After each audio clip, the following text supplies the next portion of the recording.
लेकिन बहुत से लोग जही हैं नेत बनी है तो कहीं हैं अल्लाह मालूम हो तो सल्ला करे जाता। सर झुकाना नीचे मकरू है, और हाथ ऐसे न करो बल्कि हाथ किबले की तरफ हो, सीना बिल्कुल आदमी सीधा खड़ा हो, अल्लाह अकबर, नाफ के नीचे हाथ ऐसे बांध लो। लेकिन देखा जाता है जब तक हिंदुस्तान में रही है तब तक हियाँ नियत बंदी है, और जहाँ सऊदिया के चक्कर मारी दो एक दफ़ा गए हुआ से आए बस फौरन अल्लाह हियाँ बंदी है। हियाँ काहे ताकि लोग देखें तो जाने यार यार हियाँ काहे बांधे थे, तब पूछिए तो कहीं हम सऊदी में ऐसे देखा रहा है। यहाँ नियत बांधना इमाम आदम अबू हनीफा रदी अल्लाह अन्हु ने 17 हदीसों से साबित किया है कि नाफ के नीचे बांधना ही नबियों की सुन्नत है। लेकिन अजीब हाल है, आजकल गुमराही का दौर है।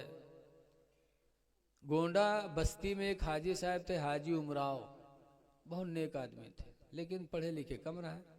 एक जगह रिश्तेदारी में गए तो वहाँ नमाज के वक्त आएगा तो सोचिन पहले नमाज पढ़ी है तब खाना पीना खाई।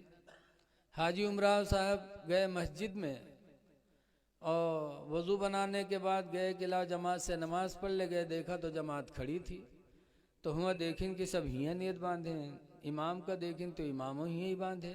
अब हाजी साहब बेचारे जाहिल आदमी सोचिन यार हम तो ज़िंदगी भर हियाँ बांधे हैं और ये सब हियाँ बांधे हैं, अब हम क्या करिए।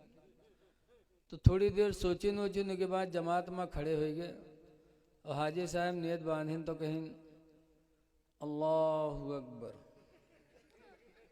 अब हियाँ बांधें। अब अगल बगल वाले घूर घूर ऐसे ऐसे देखें, लेकिन हाजी साहब बेचारे बांधे रहे। जब नमाज ख़त्म भय इमाम साहब सलाम फेरिन तो सब घूर घूर फिर देखें तो हाजी साहब कहते भैया काहे गुस्सा तो तुम लोग, क्या बात है। कहीं बुढ़ा कहीं का नमाज पढ़ता है कि मजाक करता है, कहीं काहे भैया, कहीं तू मुड़े काहे नियत बांधे है। तो हाजी साहब कहें भैया जिंदगी गुजर के बुढ़ाए गए लेकिन जहाँ गए हुआ ही नियत बांधे देखा, हम जिंदगी भर हियाँ बांधे, लेकिन आज तुमरे हियाँ हैं तो देखा तुम लोग हियाँ बांधे हो, तो हम सोचन के मालूम जत्ते ऊँचे बांधो उतने ज़्यादा सवाब है। कहा तो हम कहने हम ही न बांध ली जो सब सवाब हमका मिले। तो चुप।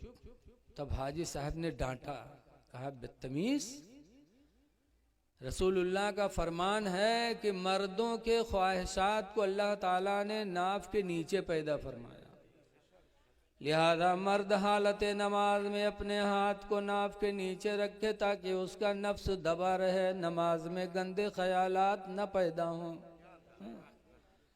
और औरत के ख्वाहिशात को अल्लाह ने सीने में पैदा फरमाया, लिहाजा औरत हालत नमाज में सीने पर हाथ रखे ताकि उसका नफ्स दबा रहे, नमाज में बुरे इरादे न पैदा हों। और तुमरे सीने में अल्लाह का आधे से जो यहाँ बांधे ठाड़।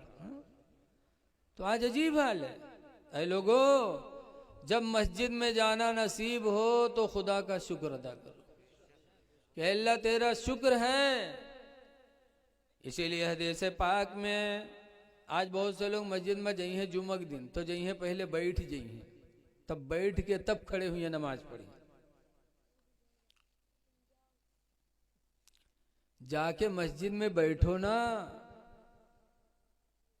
सरकार फरमाते हैं इदा दखल अहदुकुम फिल मस्जिद, जब तुम में का कोई मस्जिद दाखिल हो, फल युसल्ली रकातैन, तो चाहिए कि 2 रकात नमाज पढ़ ले, क़ब्ल अन यजलिसा, इससे पहले कि बैठे, यानी बैठने से पहले 2 रकात नमाज पढ़ ले। कैसी 2 रकात नमाज? तहियतुल मस्जिद। तहियतुल मस्जिद का मतलब है कि अल्लाह 2 रकात नमाज पढ़ करके दुआ मांगे कि इलाही तेरा शुक्र है कि तूने अपने घर में आने की मुझे तौफीक अता फरमा दिया। तहियतुल मस्जिद पढ़ ले। लेकिन आज हम लोग जा करके बैठते हैं पहले फिर बैठ के खड़े होते हैं, ऐसा नहीं होना चाहिए। लेकिन आज अफसोस है कि हमारे लोग 8 दिन मस्जिद को पहुँच होते, बोलो 8 दिन। अब 8 दिन भी नौजवान जो जाते हैं तो ऐसी नमाज पढ़ते हैं, पैंट और शर्ट, पैंट और शर्ट पहनेंगे, जुमा में भी। अरे कम से कम नमाज जुमा पढ़ने जाओ तो कुर्ता पैजामा पहन लो, हा? पैंट और शर्ट पहन के जाएंगे, और शर्ट कितना लंबा होता है, जहाँ से तहम पैंट खत्म होते हुए तक के शर्ट जाते। अब ऐसे नौजवान पंजगाना तो पढ़ते नहीं, जुम्मा के दिन जई हैं और के बाद पढ़ी हैं, और जब रुकू मैया जई हैं तो शर्ट ऊपर खसकिए, पैंट नीचे खसक जी, 2 इंच दुकान खुल जाता है। और के बाद जब सजदम गए तो आधी दुकान खुल जाता है।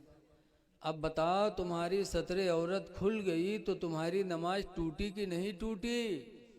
बोलो, 1 इंच अगर सतरे औरत खुल गई तो नमाज आपकी गई? तो आपकी तो नमाज गई ही, और पीछे जो तुम्हारी दुकान देखा था उके का हाल हुई बताओ, उके दिल की दुनिया कहाँ चली जी?